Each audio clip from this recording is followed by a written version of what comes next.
Hello दोस्तों, नमस्कार। बहुत बहुत स्वागत है आपका अपने यूट्यूब चैनल हिंदी एकेडमी परिवार में। कैसे हैं आप सब? आशा करते हूँ अच्छे होंगे, स्वस्थ होंगे और मन लगा करके पढ़ाई कर रहे होंगे और अपने लक्ष्य के प्रति निरंतर आगे बढ़ते होंगे। तो दोस्तों, हम आप सबके लिए टीजीटी पीजीटी परीक्षा के लिए प्रैक्टिस प्रोवाइड करा रहे हैं।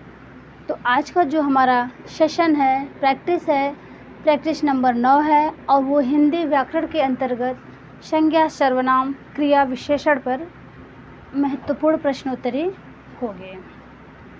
तो चलिए, अगर जो भाई बहन हमें पहली बार देख रहे हैं, हमारे चैनल पे पहली बार हैं, वे चैनल को सब्सक्राइब कर लें, बेल आइकन प्रेस कर लें, जिससे वीडियो के हर नोटिफिकेशन उन्हें सबसे पहले मिल जाया करें।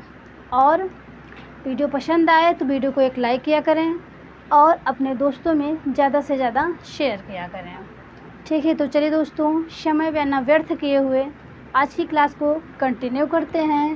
तो हमारा पहला प्रश्न होगा, हिमालय विंध्याचल में कौन सी संज्ञा है?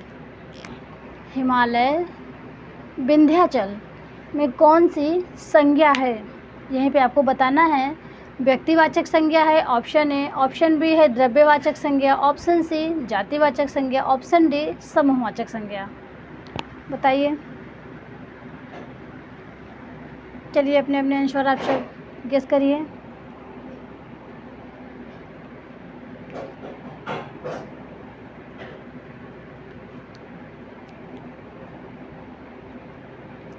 तो सबसे पहले संज्ञा को जान लीजिए। संज्ञा किसे कहते हैं?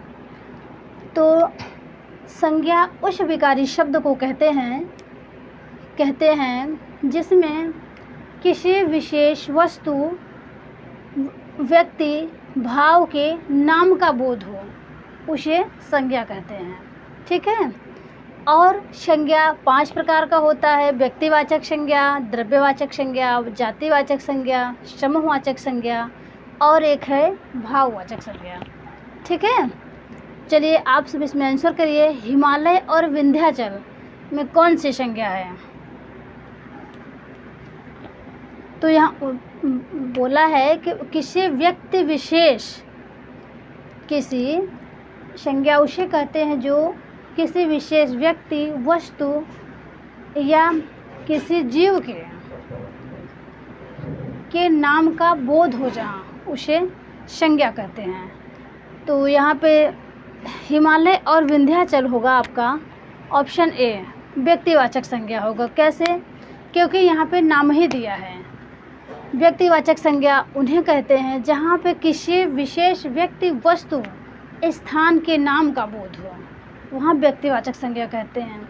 वहीं पे अगर जातिवाचक संज्ञा की बात करें तो जहाँ पर किसी एक व्यक्ति के, किसी एक वस्तु के, किसी एक स्थान के संपूर्ण जाति का वर्णन हो, संपूर्ण जाति का बोध हो, तो वहाँ पे जातिवाचक संज्ञा होता है। यानी कि जहाँ पे किसी विशेष व्यक्ति, वस्तु, स्थान के संपूर्ण जाति का बोध हो, वहाँ पे जातिवाचक संज्ञा होता है। तो इसलिए यहाँ पे नाम ही दिया है, हिमालय विंध्याचल नाम दे दिया है, तो इसलिए यहाँ पे व्यक्तिवाचक संज्ञा होगा। द्रव्यवाचक संज्ञा की बात करें, जिस संज्ञा में नाप तौल की वस्तुओं का बोध हो, जहाँ पे नाप तौल की वस्तुओं का बोध हो, वहाँ पे द्रव्यवाचक संज्ञा होता है। जैसे आपका दूध हो गया, सोना चांदी हो गया, ये सब।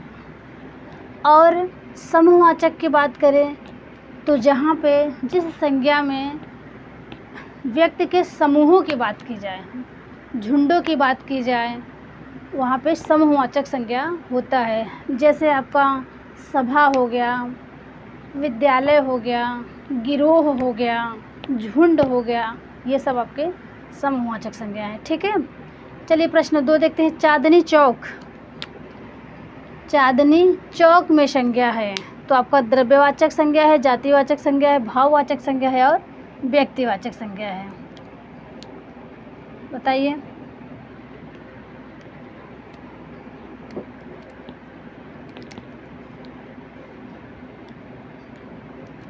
ये सारे क्वेश्चन दोस्तों टीचिंग एग्ज़ाम्स में पूछे हुए हैं और जो नए प्रश्न बनने जैसे थे उनको हमने बनाया हुआ है, जो आपके भावी एग्ज़ाम में सहायक सिद्ध होंगे।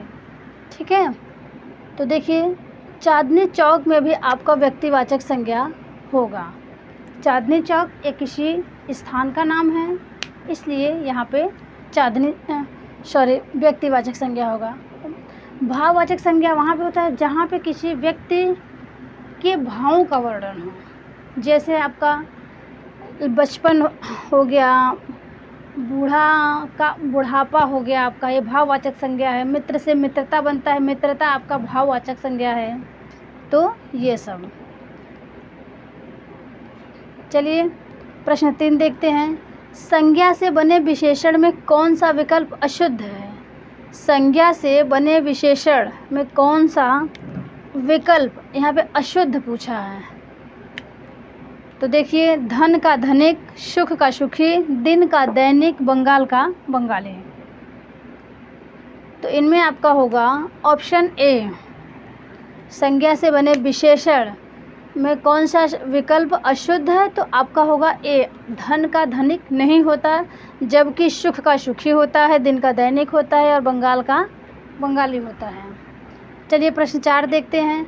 निम्न शब्दों में किसका लिंग परिवर्तन हिंदी भाषा में सदैव एक जैसा रहता है? बहुत महत्वपूर्ण प्रश्न है ये, बताइए। कोयल है, मैना है, चील है। कोयल, मैना, चील, उपर्युक्त सभी। तो दोस्तों हिंदी भाषा में ये कोयल, मैना, चील, ये 3 ऐसे हैं जिनका सदैव एक ही जैसा रहता है, यानी ये स्त्रीलिंग ही रहते हैं। इनका परिवर्तन, लिंग परिवर्तन नहीं होता, ये नित्य स्त्रीलिंग रहते हैं। कोयल, मैना, चील, ध्यान दीजिएगा। तो इनका राइट आंसर होगा उपर्युक्त सभी। प्रश्न 5 देखते हैं। संज्ञाओं के साथ आने वाली विभक्तियों को क्या कहते हैं? संज्ञाओं के साथ आने वाली विभक्तियों को क्या कहते हैं? संश्लिष्ट, विश्लिष्ट, श्लिष्ट, कोई नहीं। बताइए।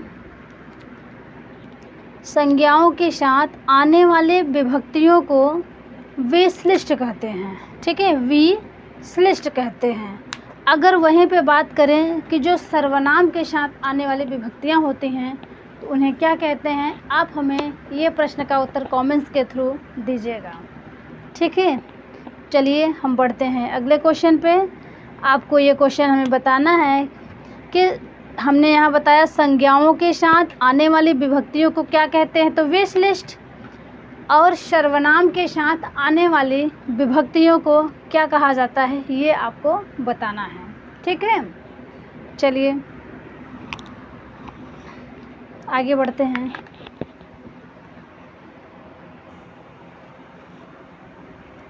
चलिए प्रश्न 6 देखते हैं। सो शब्द है, सो शब्द है प्रश्नवाचक, निश्चयवाचक, संबंधवाचक, कोई नहीं। बताइए।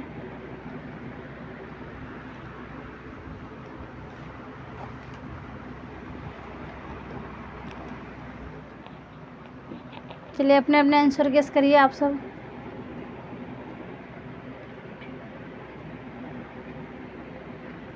शो शब्द है,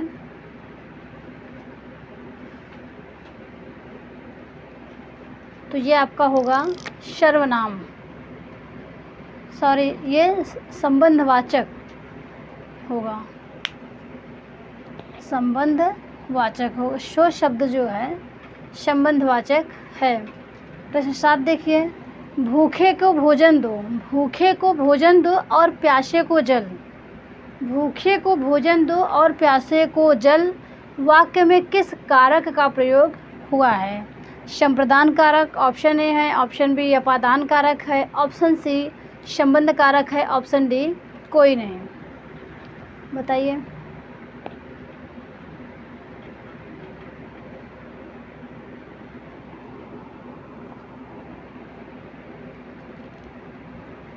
तो देखिए भूखे को भोजन दो और प्यासे को जल इसमें आपका होगा कारक संप्रदान कारक। ठीक है, अपादान कारक अलगाव होता है, वहाँ होगा ही नहीं, और संबंध कारक भी यहाँ पे नहीं होगा, क्योंकि भूखे को भोजन, भूखे के लिए भोजन और प्यासे के लिए जल, तो यहाँ पे संप्रदान कारक होगा। चलिए प्रश्न 8 देखते हैं। सर्वनाम के साथ आने वाली विभक्तियों को क्या कहते हैं? सर्वनाम के साथ आने वाली विभक्तियों को क्या कहते हैं? अभी ऊपर आपने पढ़ा संज्ञा के साथ आने वाली विभक्तियों को क्या कहते हैं, वहाँ पे आपने विश्लिष्ट पढ़ा होगा। तो यहाँ पे पूछा है कि संज्ञा के स्थान पे ही सर्वनाम का प्रयोग किया जाता है, तो सर्वनाम के साथ आने वाले विभक्तियों को संश्लिष्ट कहते हैं। ये आपका राइट आंसर हो जाएगा। प्रश्न 9 देखिए, भाववाचक संज्ञा के अंतर्गत आते हैं, भाववाचक संज्ञा के अंतर्गत आते हैं पशु पक्षी आदि, गुण दोष आदि, दिशाएं आदि, आभूषण आदि। चलिए बताइए।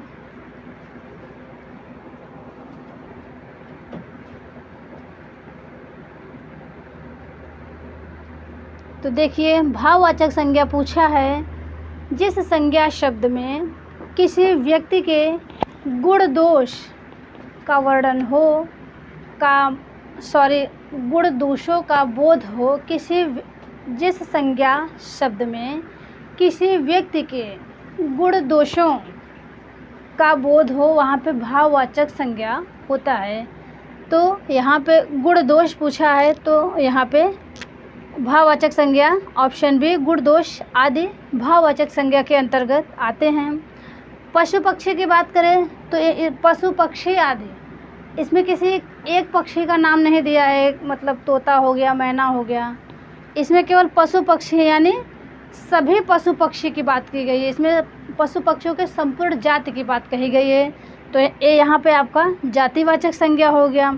दिशाएं, ये आपका दिशाएं व्यक्तिवाचक संज्ञा के अंतर्गत आता है। ठीक है, दिशाएं व्यक्तिवाचक संज्ञा होता है। और आभूषण की बात करें तो द्रव्यवाचक संज्ञा होता है, तो आप ध्यान रखिएगा। चलिए प्रश्न 10 देखते हैं। राम ने श्याम के साथ मित्रता का निर्वाह किया, राम ने श्याम के साथ मित्रता का निर्वाह किया, इसमें भाववाचक संज्ञा है। राम है, श्याम है, निर्वाह है, मित्रता है। बताइए भाववाचक का चयन करना है, इसमें भाववाचक संज्ञा कौन सा है? तो जिन भाई बहन ने ऑप्शन डी चुना होगा वे सही हैं। मित्रता ये आपका भाववाचक संज्ञा। परीक्षा में पूछा जाता है कि आपका ये लड़कपन हो गया, बचपन हो गया, बुढ़ापा हो गया, ये कैसी संज्ञा है? बुढ़ापा तो बहुत बार पूछा गया है, तो आप ध्यान रखिएगा कि मित्रता, बुढ़ापा और बचपन, लड़कपन ये सब भाववाचक संज्ञा के अंतर्गत आता है। चलिए प्रश्न 11 पे आते हैं।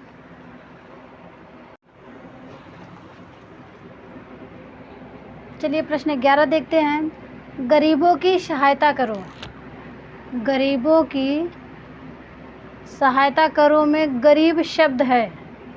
ऑप्शन ए है विशेषण, ऑप्शन बी है जातिवाचक संज्ञा, ऑप्शन सी है विशेष्य, ऑप्शन डी है भाववाचक संज्ञा। चलिए अपने अपने आंसर गेस करिए। गरीबों की सहायता करो में गरीब है, यानी गरीब के संपूर्ण जाति का बोध हो रहा है। यहाँ पे केवल एक लोग की बात नहीं कही गई। यहाँ पे गरीबों की सहायता, गरीबों में यानी जो सभी गरीब हैं, सभी संपूर्ण गरीबों की बात की गई है। तो गरीबों में गरीबों की सहायता करो, और गरीबों की सहायता करो में जो गरीब शब्द है ये पूछा है, तो ये आपका होगा जातिवाचक संज्ञा, क्योंकि इसमें गरीबों के संपूर्ण जाति का बोध किया गया है, इसलिए यहाँ पे जातिवाचक संज्ञा होगा। और देखिए प्रश्न 12, निम्न विकल्प में सभी शब्द व्यक्तिवाचक संज्ञा हैं। निम्न विकल्प में सभी शब्द व्यक्तिवाचक संज्ञाएं हैं। तो ऑप्शन ए है राम, रामचरितमानस, गंगा। ऑप्शन बी है कृष्ण, कामायनी, मिठास। ऑप्शन सी है लखनऊ, आम, बुढ़ापा। ऑप्शन डी है ममता, वकील, पुस्तक। बताइए।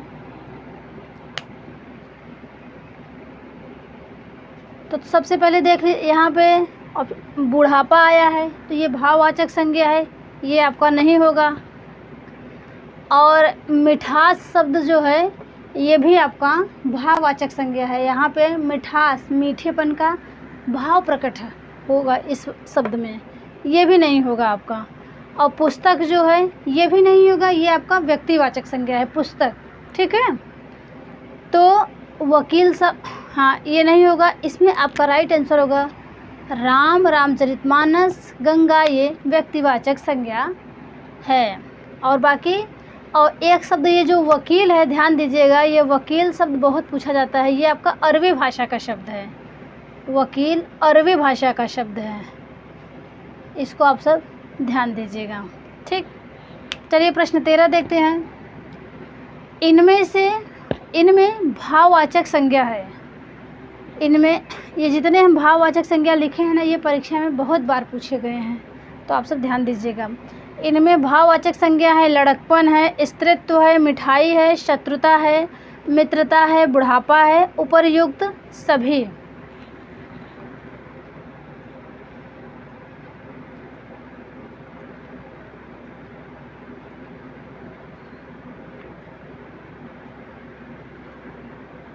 तो देखिए जो ये भाववाचक संज्ञा है ये आपका सभी होगा। लड़कपन, स्त्रीत्व, मिठाई, शत्रुता, मित्रता, बुढ़ापा, ये सभी भाववाचक संज्ञा हैं। प्रश्न 14 देखिए, हिंदी में कुल कितने सर्वनाम हैं? हिंदी में कुल कितने सर्वनाम हैं यही बताना है। 6 है, ऑप्शन बी 4 है, ऑप्शन सी 9 है, ऑप्शन डी 11 है। तो देखिए हिंदी में अगर कुल सर्वनाम की बात करें तो 11 है। हिंदी में अगर कुल सर्वनाम की बात करें तो 11 हैं, जैसे कि मैं, हम, तुम, आप, वह, यह, जो, सो, कौन, कोई, तू, ये सब 11 सर्वनाम हैं। और सर्वनाम की भेद की बात करें तो 6 होगा। ठीक है, हिंदी में सर्वनाम के भेद जो हैं 6 हैं। कौन कौन से हैं तो आप एक बार सुन लीजिए। पुरुषवाचक सर्वनाम है, निश्चयवाचक सर्वनाम है, अनिश्चयवाचक सर्वनाम है, संबंधवाचक सर्वनाम है, निजवाचक सर्वनाम है, प्रश्नवाचक सर्वनाम है। ये सब सर्वनाम के 6 भेद हैं। और कुल सर्वनाम की बात करें तो 11 हैं, ध्यान दीजिएगा।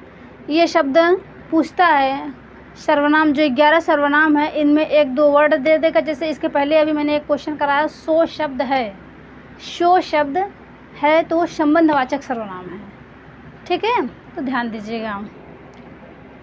मैं अपना काम स्वयं कर लूँगी, ये आपका कौन सा सर्वनाम आएगा तो ये निजवाचक सर्वनाम आएगा। तो ये सब प्रश्न सर्वनाम से भी काफ़ी प्रश्न पूछे जाते हैं, आप अच्छे से ध्यान में रखिए। प्रश्न 15 देखिए, निम्न में नित्य पुल्लिंग रहने वाले शब्द। निम्न में नित्य पुल्लिंग रहने वाले शब्द, यानी ये जो शब्द होंगे वे नित्य, इनका लिंग परिवर्तन नहीं होता, ये हमेशा पुल्लिंग ही रहते हैं। तो बताइए, ऑप्शन ए है तोता, मच्छर, कौवा, बिच्छू, ऑप्शन बी है लाश, कैंची, कालीन, उर्दू, ऑप्शन सी है आदमी, दुकान, नकल, इस्तीफा, ऑप्शन डी है अफसोस, खामोश, खरगोश, जिगर। इनके ऑप्शन करिए।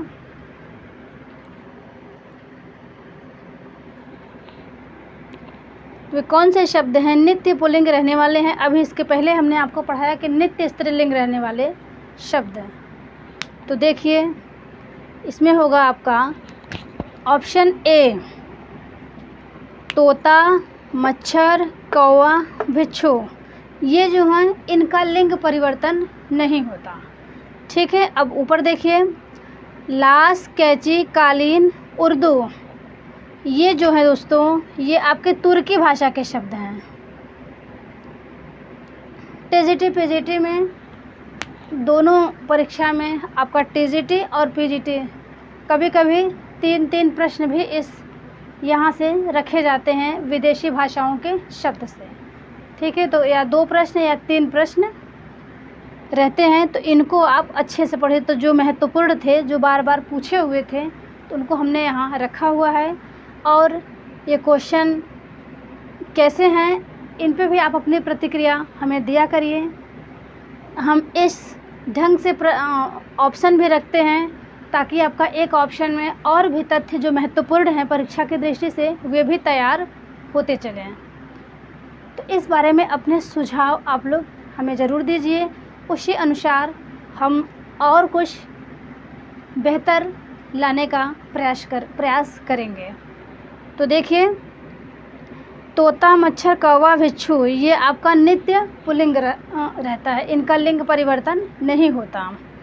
और जो है लाश, कैंची, कालीन, उर्दू ये आपका तुर्की भाषा का शब्द है। उर्दू अभी 2021 में पूछा गया था, उर्दू किस भाषा का शब्द है, तो तुर्की भाषा का शब्द है। ठीक है। अब ये देखिए, आदमी, दुकान, नकल, इस्तीफा ये किस भाषा का है, ये आप सब बताइए। अफसोस, खामोश, खरगोश, जिगर ये किस भाषा का शब्द है। तो देखिए, आपका आदमी हो गया, औरत हो गया, अमीर हो गया, गरीब हो गया, दुकान, नकल, इस्तीफा ये अरबी भाषा के शब्द हैं, ये अरबी भाषा के शब्द हैं। तो ऐसे याद करिए ट्रिक से, आदमी ने दुकान की नकल से इस्तीफ़ा दे दिया, या आगे अमीर गरीब जोड़ लीजिए। अमीर गरीब शब्द भी, आदमी, औरत ये सब अरबी भाषा के शब्द हैं। तो अमीर आदमी ने दुकान की नकल से इस्तीफ़ा दे दिया। आपको कभी नहीं भूलेगा, ये मन में बैठा लीजिए आप कि अमीर आदमी ने दुकान की नकल से इस्तीफ़ा दे दिया। और ऑप्शन डी देखिए, अफसोस, खामोश, खरगोश और जिगर ये आपका फ़ारसी भाषा का शब्द है। ठीक है, ये आपका फ़ारसी भाषा का है। अफसोस है, अफसोस, खामोश, खरगोश का जिगर इतना बड़ा है। ऐसे ट्रिक बना लीजिए कि अफसोस, खामोश, खरगोश का जिगर इतना बड़ा है। तो देखिए, ये आप इन विदेशी भाषाओं के शब्दों को मैंने यहाँ पे ले लिया हुआ है। तो ये प्रश्न, यहाँ से प्रश्न ज़रूर बनते हैं परीक्षा में, तो ये सब भी आप ध्यान रखिए। चलिए आगे बढ़ते हैं।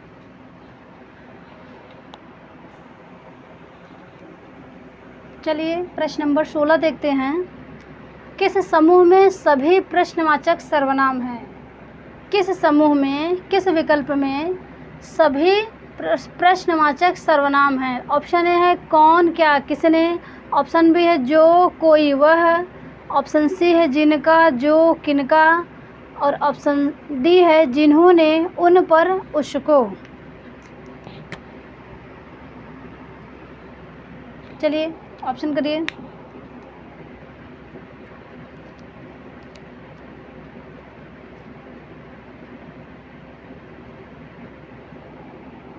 तो देखिए, प्रश्नवाचक सर्वनाम की बात कही गई है। कौन, क्या, किसने ये सभी प्रश्नवाचक शब्द भी हैं। और जो, कोई, वह, इसमें ये कोई प्रश्नवाचक हो गया, वह जो संबंधवाचक हो गया, यानी ये तो नहीं होगा। और जिन्होंने, उन पर, उसको ये भी नहीं होगा। इसका राइट आंसर हो जाएगा, जिसमें सभी प्रश्नवाचक सर्वनाम है तो कौन, क्या, किसने। ऑप्शन ए सही होगा। प्रश्न नंबर 17 देखिए, श्रोता के लिए किस सर्वनाम का प्रयोग किया जाता है? श्रोता के लिए किस सर्वनाम का प्रयोग किया जाता है? तो उत्तम पुरुषवाचक सर्वनाम, उत्तम पुरुषवाचक सर्वनाम, मध्यम पुरुषवाचक सर्वनाम, अन्य पुरुषवाचक सर्वनाम। ऑप्शन डी है कोई नहीं। बताइए। तो देखिए, जिन लोगों ने ऑप्शन बी चुना होगा वे राइट हैं, उनका आंसर सही है। यहाँ पे होगा ऑप्शन बी, मध्यम पुरुषवाचक सर्वनाम श्रोता के लिए प्रयोग किया जाता है। चलिए प्रश्न 18 देखते हैं। व्यक्तिवाचक संज्ञा है लिपि, देवनागरी, बच्चे, भाषा। बताइए। व्यक्तिवाचक वहाँ होता है जहाँ एक किसी विशेष व्यक्ति, वस्तु, स्थान का बोध हो। और जातिवाचक कहाँ होता है? जहाँ पे किसी एक विशेष व्यक्ति, वस्तु, स्थान के संपूर्ण भाव जाति का बोध हो, संपूर्ण जाति का बोध हो। यानी देवनागरी लिपि बहुत सी लिपियाँ होती हैं, अरबी लिपि, फारसी लिपि, देवनागरी लिपि, बंगाली लिपि, ठीक है, गुरुमुखी लिपि। तो लिपि तो नहीं होगा, यहाँ लिपि संपूर्ण लिपि की बात कही गई है। बच्चे, यहाँ पे भी एक बच्चे की बात नहीं हो रही, यहाँ संपूर्ण बच्चे की बात हो रही है।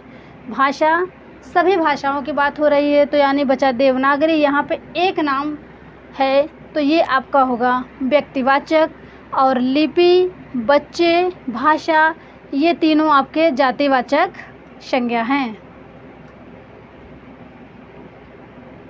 जातिवाचक संज्ञा हैं। ठीक है। प्रश्न 19 देखिए, कोई तो होगा जो तुम्हारी सहायता करेगा। कोई तो होगा जो तुम्हारी सहायता करेगा। ऑप्शन ए सुनिए, पुरुषवाचक सर्वनाम। ऑप्शन बी है प्रश्नवाचक सर्वनाम। ऑप्शन सी है अनिश्चयवाचक सर्वनाम। ऑप्शन डी है निश्चयवाचक सर्वनाम। बताइए। तो देखिए, कोई तो होगा, यहाँ पे अब कंफर्म नहीं है कि कौन है सहायता करने वाला। यहाँ पे कोई तो होगा जो आपकी सहायता करेगा, यहाँ पे निश्चित नहीं है, इसलिए यहाँ पे आपका होगा अनिश्चयवाचक सर्वनाम। ठीक है, अनिश्चयवाचक सर्वनाम, यानी कोई तो होगा, अभी यहाँ पे अनिश्चितता की बात कही गई है, तो इसलिए यहाँ पे अनिश्चयवाचक सर्वनाम होगा। प्रश्न 20 देखिए, बुद्धिहीन लड़का शब्द व्याकरण की दृष्टि से है। बुद्धिहीन लड़का, या यहाँ पे लड़के की बुद्धिहीनता प्रकट की गई है। लड़का कैसा है? तो बुद्धिहीन है, बुद्धि से हीन है, कमज़ोर है। तो बुद्धिहीन लड़का शब्द व्याकरण की दृष्टि से क्या है? संज्ञा है, सर्वनाम है, विशेषण है, क्रिया है। तो दोस्तों यहाँ पे क्या होगा? विशेषण होगा। बुद्धिहीनता लड़के की बता रही विशेषता। ठीक है, तो देखिए ये बुद्धिहीन जो है ये आपका विशेषण हो गया और लड़का विशेष्य हो गया। चलिए आगे बढ़ते हैं।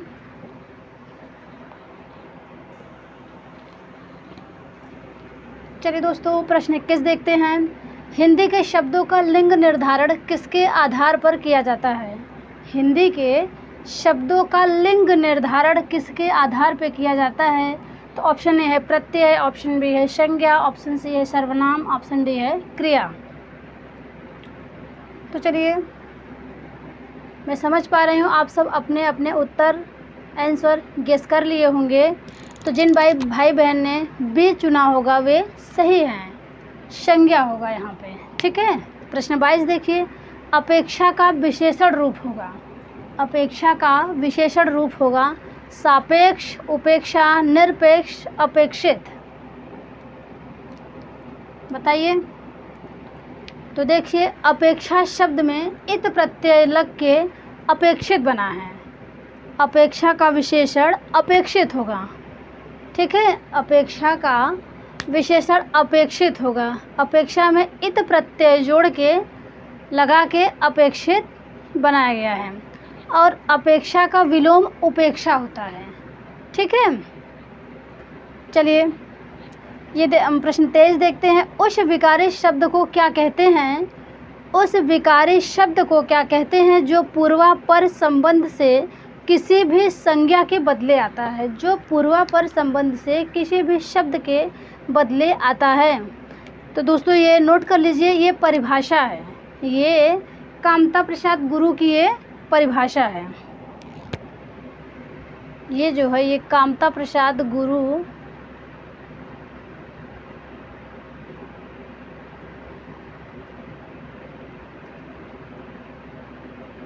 ये परिभाषा कामता प्रसाद गुरु ने दी है। ये किसकी परिभाषा है? तो आपको बताना है, ये सर्वनाम की परिभाषा है। ठीक है। उस विकारी शब्द को सर्वनाम कहते हैं जो पूर्वापर संबंध के किसी भी संज्ञा के बदले, यानी संज्ञा के स्थान पर रखा जाता है, उसे सर्वनाम कहते हैं। ठीक है। प्रश्न 24 देखिए, गीता मंद मंद मुस्कुरा रही है। गीता मंद मंद मुस्कुरा रही है। वाक्य में मंद मंद व्याकरण की दृष्टि से है, संज्ञा है, सर्वनाम है, क्रिया है, क्रिया विशेषण है। तो दोस्तों ये होगा आपका क्रिया विशेषण। ठीक है, गीता मंद मंद मुस्कुरा रही हैं, ये क्रिया विशेषण है। तो मुस्कुराने के यहाँ पे क्रिया यानी क्रिया की विशेषता बताई जा रही है। मंद मंद धीरे धीरे मुस्कुरा रहे हैं, तो यहाँ पे क्रिया विशेषण होगा। प्रश्न 25 देखिए, यह साड़ी नई है। यह साड़ी नई है, वाक्य में नई शब्द है, ये आपको बताना है। संज्ञा है, क्रिया है, विशेषण है, कोई नहीं। तो यहाँ पे भी होगा आपका विशेषण है। यहाँ साड़ी की विशेषता बता रहे हैं, साड़ी नई है। प्रश्न 26 देखिए, हंसना कैसी क्रिया है। हंसना कैसी क्रिया है कि जैसा कि दोस्तों क्रिया दो प्रकार की होती है। क्रिया के दो भेद होते हैं, सकर्मक और अकर्मक। जिस क्रिया में कर्म होता है वो सकर्मक होती है, और जिसमें कर्म नहीं होता है वो अकर्मक होती है। तो और जहाँ पे क्रिया का कर्म, जहाँ पर क्रिया का फल कर्म पे न पड़ के कर्ता पे पड़ता है, तो वहाँ पे अकर्मक क्रिया होती है। ठीक है, तो ध्यान दीजिएगा। हंसना कैसी क्रिया है, यानी जैसे राजू हंसता है, बालक रोता है, और हो गया। तो यही सब है। देखिए, हंसना कैसी क्रिया है, आपका हंसना अकर्मक क्रिया होगा। हंसना, आपका हंसना हो गया, रोना हो गया, ये सब अकर्मक क्रिया हैं। और सकर्मक क्रिया की बात करें तो जिसमें कर्म होता है और जिस क्रिया का फल कर्म पे भी पड़ता है और कर्ता पे भी। जैसे बालक पुस्तक को पढ़ता है, बालक पुस्तक पढ़ता है, तो बालक क्या पढ़ता है, पुस्तक पढ़ता है, इसमें कर्म है। बालक आम खाता है, ठीक है, यहाँ पे वो सकर्मक क्रिया होता है। तो चलिए दोस्तों, बस आज यहीं तक। अब मिलेंगे फिर किसी अगले वीडियो में और एक नए टॉपिक के साथ, एक नए प्रैक्टिस के साथ। सेशन कैसा रहा, अगर पसंद आया हो तो वीडियो को एक लाइक ज़रूर करिएगा दोस्तों। और इस प्रश्न पे मैं विकल्प कैसे कैसे रखती हूँ, ये सब पे आप सब अपनी प्रतिक्रिया ज़रूर दीजिएगा, और हमें प्रतिक्रिया अपनी दे के हमारा उत्साह, मनोबल बढ़ाइएगा और हमें सपोर्ट करिएगा। तो आप सबका वीडियो देखने के लिए बहुत बहुत धन्यवाद।